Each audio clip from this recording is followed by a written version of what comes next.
going to start seeing that with other special risks like gene therapies. And in fact, there are already companies that are doing this kind of stuff, carving out that risk, selling it as a separate product, which, like I said, to me, this is where our industry is going, especially drugs. We're already seeing that as well. So as we continue to evolve as an industry, I just hope that everyone can kind of keep up with what's happening, and that because it's so price sensitive, I just have a feeling if we don't get a handle on it soon, we're going to find ourselves in this kind of, I don't know what you want to call it, armageddon, where, I saw it happen like 20 some years ago, where the industry just blew up because PPOs were being too overvalued, and it ended up just blowing up the industry, and it almost like you had to start from scratch. Yeah.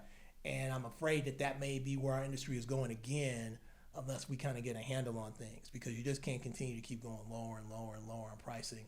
It's going to eventually catch up to us. Reinsurers are not going to tolerate it. So.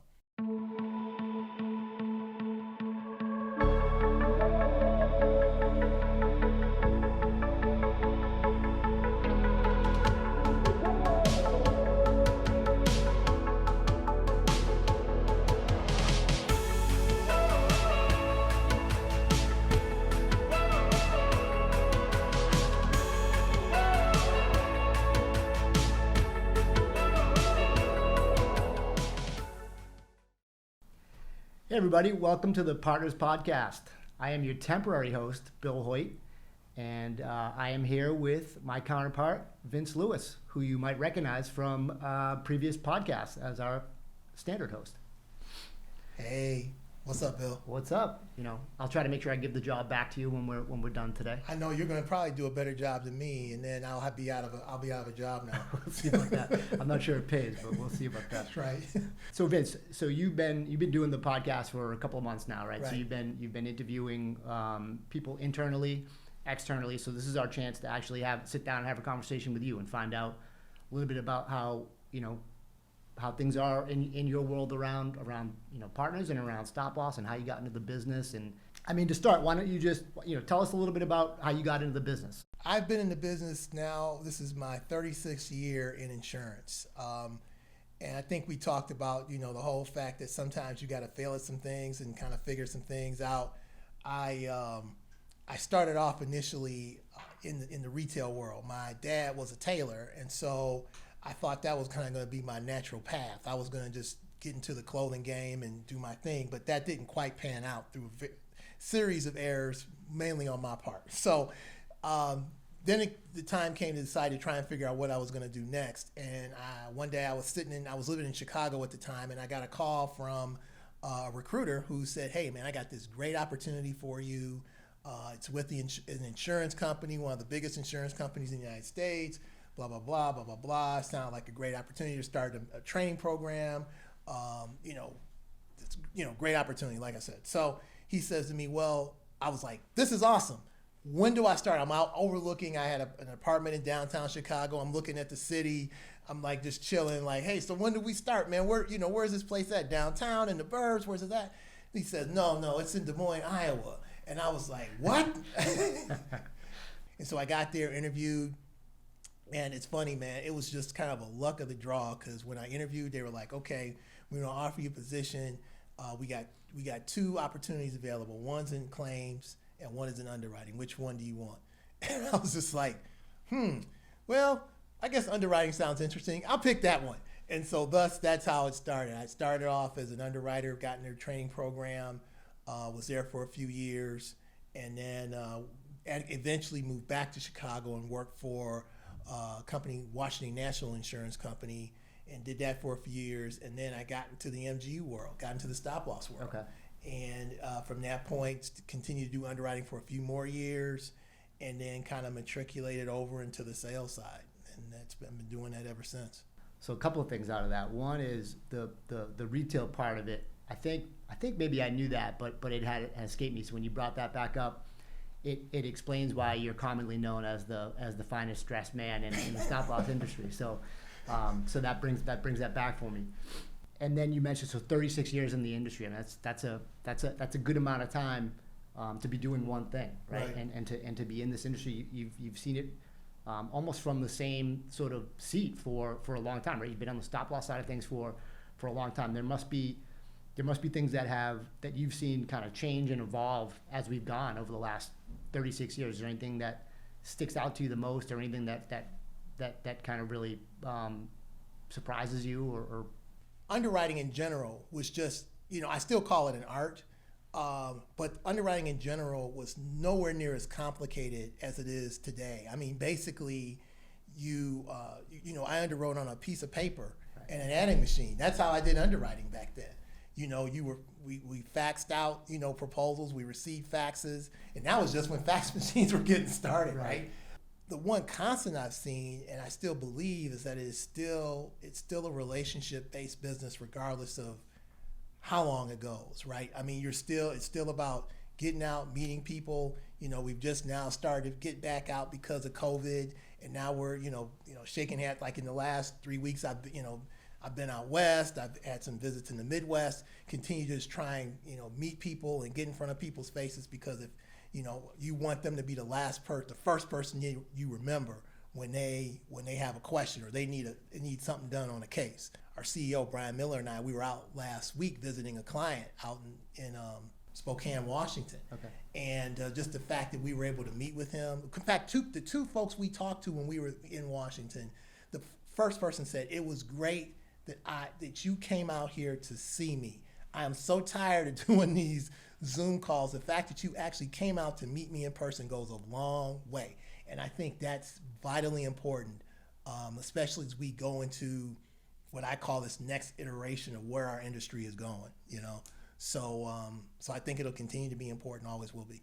I think you just can't connect with people over the screen like that. No. So yeah, and and people were kind of sick of. They were sick of the Zoom calls and sick of that stuff, right? So I think it ran its course, and it was we had to get to that next step of getting back out, and it's nice to be the first person that gets back out and sees them and starts connecting. Right? Exactly, because I heard Brian was telling me a story with you where they actually kind of gave you an award or something, or really recognized your effort and the fact that you were the last person they saw before the pandemic hit, and you were the first person they saw after COVID. Right, I was the bookends on their pandemic. Yeah. Exactly. So I appreciated that. Now, did you do any napkin underwriting while you guys were out in Spokane, Washington? I wish we did. I wish there was a prospect enough that we could have done that, but no, not yet. Not yet. We'll get there though. You probably missed those days though, right? You could get away with a lot more, but. Man, I can remember literally you could do deals on a napkin in a restaurant or a bar. I wish it was that simple again, but unfortunately, that's not the nature of the beast anymore. Right. I've heard the stories, but I've never witnessed it. But yeah, I've heard those stories from places I've worked in the past where they talked about, you could get the underwriter enough drinks in them and get them to commit to anything, right? And they'd sign off to something on a napkin, and then you'd write the deal the next day and be done with it. Yep. Those actually were the days, because then you were the underwriter, but then if the decision maker was with you, and they, if they heard you, were with you, and they had to commit to it. So, they had to find a way to make it happen, right? Right. Exactly, because folks, even though they're drunk, they still got a good memory. Right, that's right. But it was easier in those. There wasn't $3 million claims. No. And you were dealing with probably $15,000 spec deductibles, and at the most, maybe, right? No. I mean, you still had that, but it was what's to your point. Before ACA went into effect, you had limited maximums, so claims kind of stayed fairly level. And now with all that happening, you're just seeing this explosion of claims. I just did a thing on gene therapy where there's a drug out there for muscular dystrophy that costs $2 million a dose, and I mean, I can't even fathom what that's going to look like. I mean, think of a 150 man group trying to take on granted, stop loss is going to bear the brunt of that, but you start to see the emergence of these things continuing to exist. What's that going to do for the state of our industry, man? It's just going to get crazier and crazier. Right. And you alluded to the next iteration of our industry, and I think, and probably what you're talking about is that's where it's going, is into one side is the analytics side of it, where we're going on at Partners. But there's also the innovation side of the folks in our industry, I think, are some of the brightest and most intelligent folks, because they've had to be, because this industry demands it. And they're looking to create all these different solutions to those problems, right? That $2 million per dose yeah, it'll happen for a while, but somebody will figure out a way to combat that and get at it, and then we'll kind of see that evolve and see it change. And I think that's what's pretty cool to see.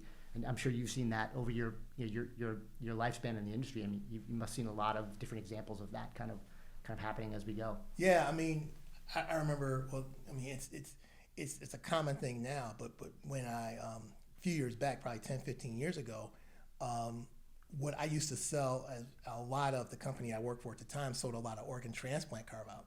And I just thought this was like the coolest thing since sliced bread, because it carved out that whole transplant risk.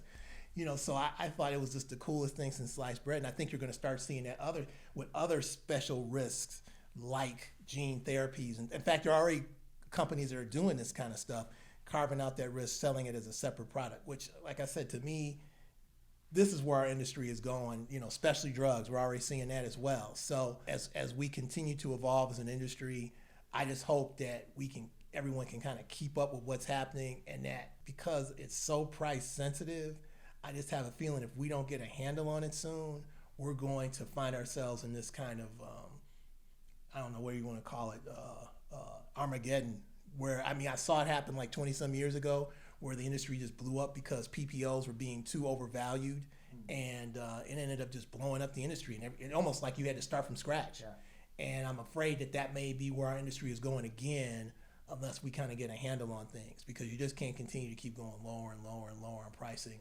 It's going to eventually catch up to us. Reinsurers are not going to tolerate it. So right, and I think one of the issues that we have is there are a lot of these great products that are out there that are providing solutions, but there's so many of them. There's so many that are doing very similar things. There's so many that are doing different things, and so the real task is, how do we wrap our hands around all of it? Yep. Get the right ones to the table and bring them in and get them to all coordinate and work together, because one of them thumping their chest saying they're the best, and the other one's doing half of what they're doing, but they can provide another solution. Can you get them to work together, and can you find the right broker to be able to piece that stuff together?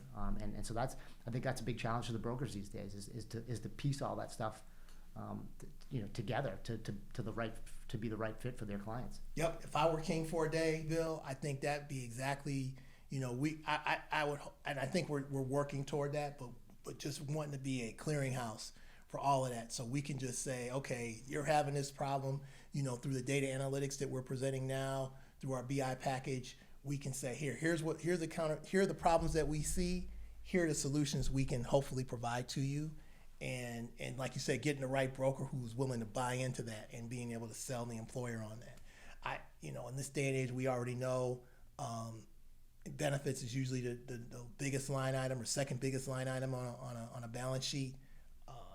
Folks really need to pay attention to this, because, like I said, it's not getting any better anytime soon. Right. Yep.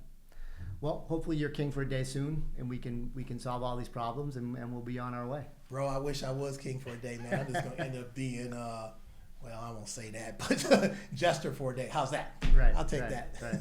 Well, I feel like I was king for a day today by being able to host the podcast and be able to interview you. So I appreciate the time, Vince. I appreciate you letting me sit in your chair and do some work with you today. So thank you. Brother, the pleasure was mine. You know that. So thank you. Thanks. I appreciate the time. All right.